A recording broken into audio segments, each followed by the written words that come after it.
Дело в том, что колодцы строятся на глубине небольшой, да, 10, 12, 8, до 15 метров, это если уже очень глубокий колодец. И строение почв в регионе Гагаузии таково, что на этой глубине находятся те микроэлементы, которые не позволяют воду сделать питьевой. Это никоим образом не связано, как там говорят, пестициды, там люди не относятся хорошо. Нет, это свойство географическое.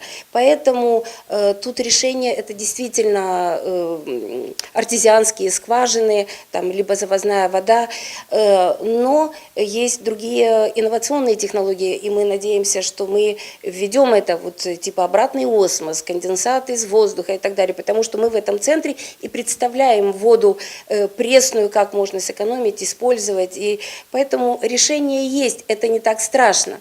Приятно другое, что когда мы увидели, что вода не питьевая, мы вот эти таблички прикрепили, и когда, приехав в следующий раз, мы увидели снятые ведра в этих колодцах, значит, среагировали люди сразу, поняли проблему, поняли защиту для здоровья, потому что наша цель сначала защитить, проинформировать и уже дальнейший проект, надеемся, для того, чтобы помочь.